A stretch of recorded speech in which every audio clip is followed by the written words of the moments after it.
বিশ্ববিখ্যাত প্রযুক্তি উদ্যোক্তা এলন মাস্কের মালিকানাধীন স্পেসএক্সের স্টারলিংক ইন্টারনেট পরিষেবা সম্প্রতি এক বিরল বৈশ্বিক বিঘ্নের সম্মুখীন হয়েছে। একটি অভ্যন্তরীণ সফটওয়্যারের ত্রুটির কারণে বিশ্বের বিভিন্ন অঞ্চলে স্টারলিংক ব্যবহারকারীদের ইন্টারনেট সংযোগ বিচ্ছিন্ন হয়ে পড়ে। এ ঘটনা ঘটেছে গতকাল বৃহস্পতিবার। সাধারণত স্টারলিংকের শক্তিশালী স্যাটেলাইট ভিত্তিক ইন্টারনেট ব্যবস্থায় এমন বিঘ্ন সচরাচর দেখা যায় না, ফলে এটি উল্লেখযোগ্য হিসেবে বিবেচিত হচ্ছে। ইন্টারনেট পরিষেবায় বিঘ্ন পর্যবেক্ষণকারী সংস্থা ডাউন ডিটেক্টর জানিয়েছে, স্থানীয় সময় বিকেল ৩টার দিকে যুক্তরাষ্ট্র ও ইউরোপের বহু ব্যবহারকারী ইন্টারনেট ব্যবহারের সমস্যায় পড়েন। সে সময় প্রায় ৬১,০০০ ব্যবহারকারী স্টারলিংকের কাছে সংযোগ সমস্যার অভিযোগ জানান।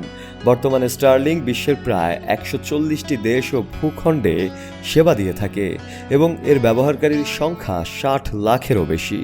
ঘটনার পর স্টারলিংকের পক্ষ থেকে সামাজিক যোগাযোগ মাধ্যম এক্স অর্থাৎ পূর্বে টুইটারে দেয়া একটি পোস্টের মাধ্যমে আনুষ্ঠানিকভাবে বিঘ্নের বিষয়টি স্বীকার করা হয়। প্রতিষ্ঠানটি জানায়, সমস্যার সমাধানে তারা সক্রিয়ভাবে কাজ করছে। স্টারলিংক ইঞ্জিনিয়ারিং বিভাগের ভাইস প্রেসিডেন্ট মাইকেল নিকোলাস এক্সে দেয়া এক পোস্টে জানান, বিঘ্ন শুরু হওয়ার ২.৫ ঘন্টা পর ইন্টারনেট পরিষেবা স্বাভাবিক হয়। তিনি বলেন, এই বিভ্রাট আমাদের অভ্যন্তরীণ নেটওয়ার্ক সিস্টেমের একটি গুরুত্বপূর্ণ সফটওয়্যারের ব্যর্থতার কারণে ঘটেছে। তিনি ব্যবহারকারীদের কাছে দুঃখ প্রকাশ করেন এবং মূল কারণ খুঁজে বের করার প্রতিশ্রুতি দেন। এ প্রসঙ্গে দুঃখ প্রকাশ করেছেন ইলন মাস্কও।